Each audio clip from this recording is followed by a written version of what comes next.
लक्ष्मीच्या पावलांनी या मालिकेच्या 30 ऑक्टोबरच्या भागामध्ये संगीताच्या येण्यामुळे आता इकडे खूप मोठा मालिकेमध्ये जबरदस्त ट्विस्ट म्हणजे अद्वैत आणि कला आता एकमेकांच्या जवळ येणार आहेत।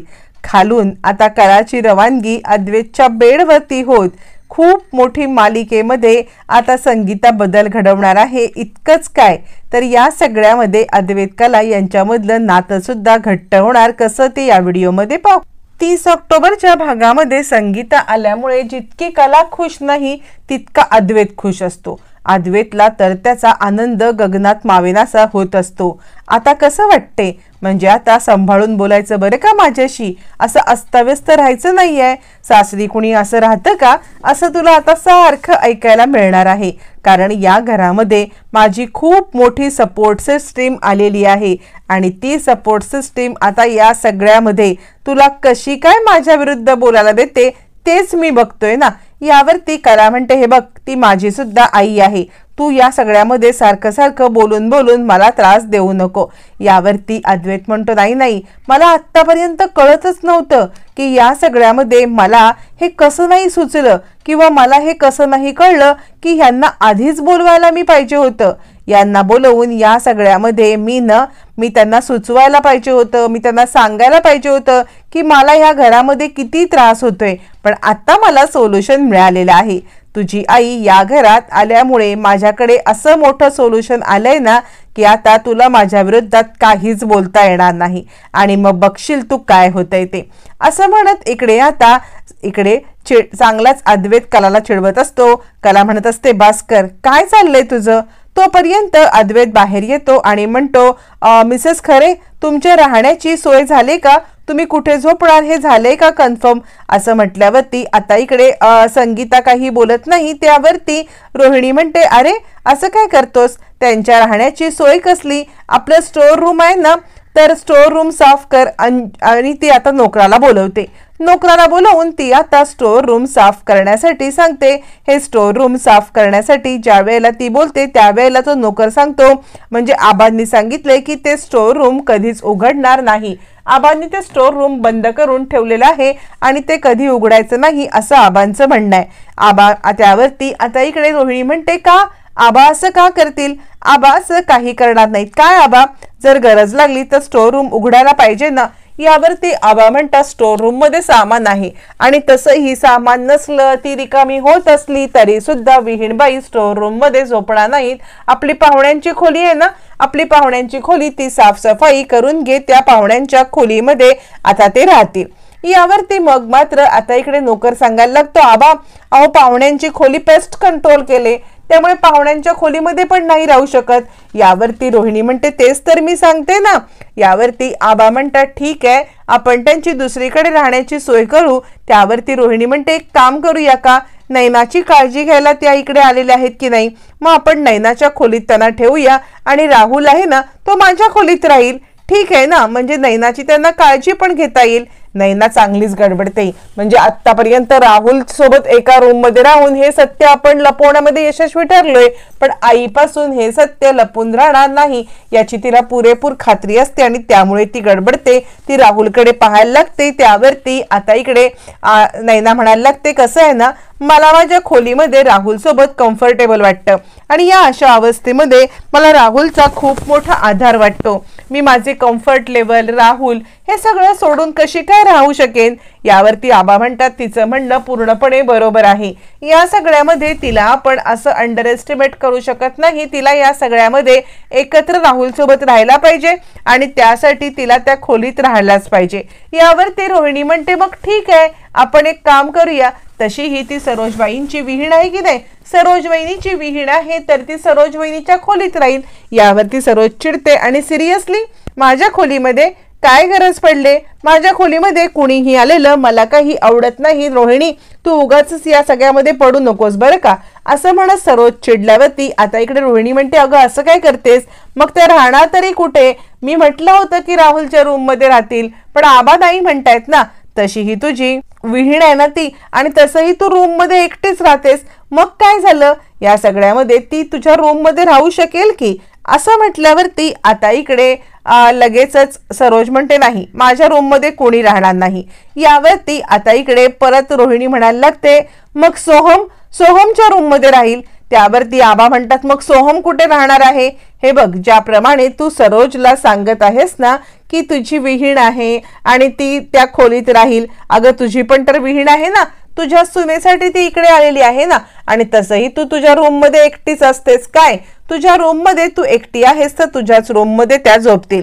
काय म्हणतोय मी? आता मात्र सरोज इकडे चांगलीच खुश होते तर रोहिणी गडबडते. सरोजवरती जे टाकायला झालेलं असतं ते आपल्याच अंगावरती आल्यामुळे रोहिणीच्या अंगाशी येतं आणि ती म्हणते, माझ्या खोलीत म्हणजे माझी कम्फर्ट लेवल. यावरती इकडे आता आबा म्हणतात, काय ग तुझी कम्फर्ट लेवल? तू राहुलला झोपवायला तुझ्या खोलीत तयार होतीस ना, म्हणजे नयनाच्या खोलीमध्ये यांना पाठवून मग यांनाच झोपव. काय विहीणबाई, तुम्हाला काही प्रॉब्लेम नाहीये ना? यावरती संगीता म्हणते, नाही नाही, मला कुठेही झोपायला काहीही प्रॉब्लेम नाहीये. त्यावरती आता इकडे रोहिणी म्हणते, तुम्ही किती वाजता उठता?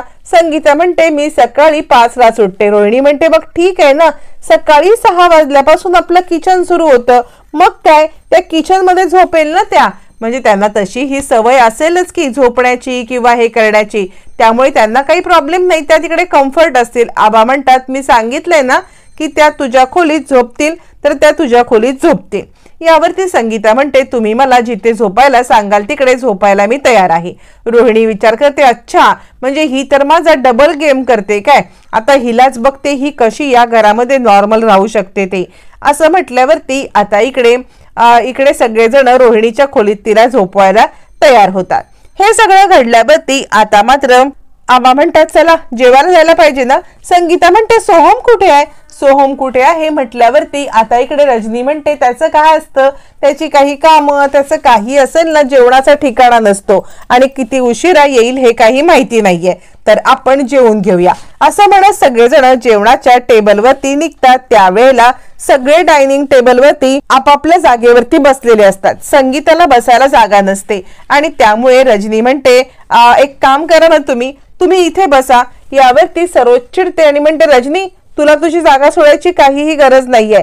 यावरती संगीता म्हणते, नाही, माझ्यासाठी कुणी जागा सोडू नका. एक काम करते, मी नंतर ना कलेसोबत जेवायला बसेन. काय हरकत आहे? कलेसोबत मी जेवायला बसले तरी काही हरकत नाहीये, मी आणि कला नंतर जेवू. असं म्हणत संगीता आता तिकडे उभी असते आणि कोणीही तिला जागा द्यायला तयार नसतं. म्हणजे ना इकडे सरोज उठणार असते, रजनी उठणार तर तिला ती बसवून ठेवते, ना नैना उठणार, ना रोहिणी, ना राहुल, ना श्रीकांत. मग आता तिकडे खूप मनाचा मोठेपणा दाखवत अद्वैत उठतो आणि कलाचं मन इथेच तो जिंकतो आणि तो म्हणतो, मिसेस खरे तुम्ही इथे बसा, म्हणजे कसं आहे ना, मी नंतर बसेन. यावरती कला इकडे बघत बसते आणि संगीता म्हणते, नाही जावे बापू, असं कसं, तुम्ही आधी बसा, मी तुमच्या आधी कशी जेवायला बसू? यावरती इकडे अद्वैत म्हणतो, मी नंतर जेवायला बसेन कलासोबत, तुम्ही घ्या बरं जेवून, आम्ही दोघं नंतर जेवू. असं म्हटल्यावरती आबा म्हणतात, बसा विहीणबाई बसा, तुमचा जावई तुम्हाला सांगतोय, आता तुम्ही जावयाचं पण ऐकणार नाही का? असं म्हणत आबा आता संगीताला जेवायला बसायला आग्रह करतात. फायनली अद्वैतने जागा दिल्यामुळे इकडे सरोजच्या रागाचा पारा चढतो, रोहिणीच्या रागाचा पारा चढतो.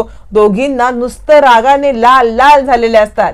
या दोघींना आता या सगळ्यामध्ये आपण याला कसं हँडल करावं हेच काही कळत नसतं, पण कलाचं मन मात्र अद्वैतने जिंकलेलं असतं. मग इकडे संगीता जेवायला बसते आणि त्यावेळेला इकडे आता अद्वैत म्हणतो, आत्या म्हणजे कसं आहे ना, तू जे म्हणतेस ना की यांना त्यांच्या घरामध्ये खाली बसून जेवायची सवय असेल, तर तसं काही नाहीये. त्यांच्या घरात गेल्यावरती ते मला सुद्धा डायनिंग टेबलवरती जेवायला बसवतात आणि ते सुद्धा डायनिंग टेबलवरती जेवतात ग. असं काही नसतं की सगळेजण त्यांच्या इथे खाली बसतात.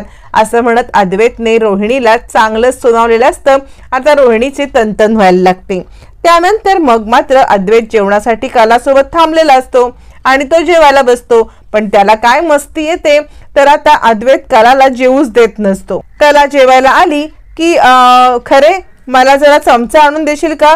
कला परत येऊन बसली की मला जरा लोणचं देशील का, मला जरा दही देशील का, मला हे देशील का, मला ते देशील का, असं म्हणत तो कलाला मुद्दाम जेवणापासून उठवत असतो, जेणेकरून संगीता तिकडे आली की तिला दिसावं की ही कला काहीच करत नाहीये, माझं म्हणणं ऐकत नाहीये, माझ्यासोबत भांडती आहे, हे आणि ते.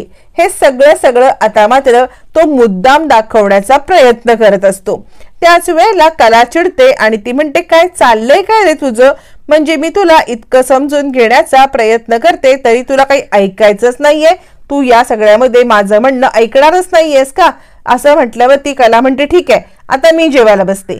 मी जेवायला बसल्यावरती तू उठ उठ आणि मला या सगळ्यामध्ये सगळ्या गोष्टी आणून दे, मला पण चमचा आणून दे, मला पण डाव आणून दे, मला पण हे आणून दे, मला पण ते आणून दे, असं म्हणत कला चिडते आणि आता ती सुद्धा अद्वैतला हे ते आणायला उठवते। अद्वैत म्हणतो मी उठू, यावरती कला म्हणते मग काय, मी तुझ्यासाठी नाही का उठले होते, मी उठले होते त्याचप्रमाणे तुला सुद्धा उठायलाच लागेल, जा माझ्यासाठी आणून दे, असं म्हणत कला त्याला हट्टाला पेटते आणि मला हे आणून दे, मला ते आणून दे असं सांगत असते।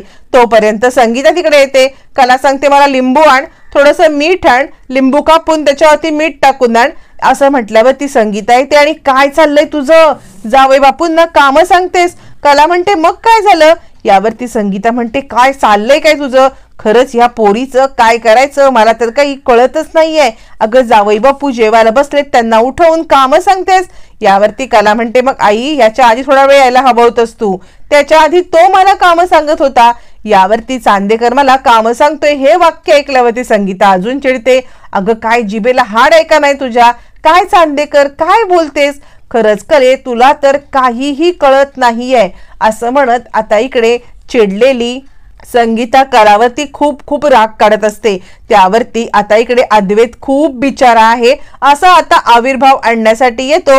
हातामध्ये एक चपाती, एक लिंबू, एक लोणचं, एक चमचा, एक डाव असं सगळं घेऊन येतो। संगीता म्हणते काय त्याला काय आणायला सांगितलेस, यावरती कला म्हणते चमचा, यावरती संगीता म्हणते काय चमचा म्हणतेस, कला म्हणते नाही डाव, संगीता म्हणते काय डाव करतेस तू, काय चाललंय काय तुझं, यावरती कला म्हणते अगं नाही आई चमचा आणि डाव आणायला सांगितलंय। तेवढ्यात अद्वैत येतो आणि त्यावरती संगीता म्हणते हे घे आला चमचा, आणि आता अद्वैत पाहतच बसतो या असं काय बोलतायत। संगीता म्हणते नाही डाव आला, नंतर म्हणते नाही नाही चमचा आणि डाव घेऊन जावई बापू आलेले आहेत।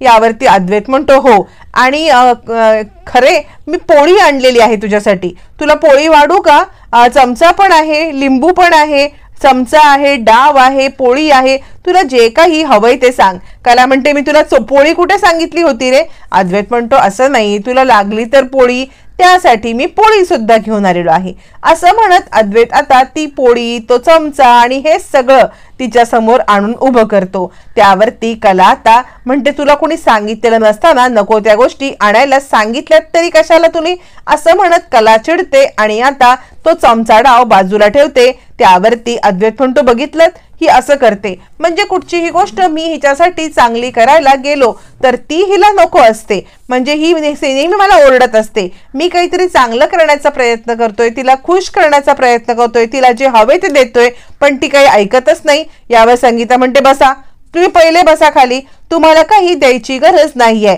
मी बघते काय करायचं ते, असं म्हणत ती आता बसते आणि त्या म्हणजे अद्वैतला बसवते आणि त्याला जे काही हवंय ते किचन मधून आणून देते। अद्वैत म्हणतो कसं वाटलं हे सगळं, यावरती कला म्हणते तू मुद्दाम केलंस ना, तू माझ्या आईसमोर हे नाटक करायला हे सगळा प्लॅन करून आणलास ना।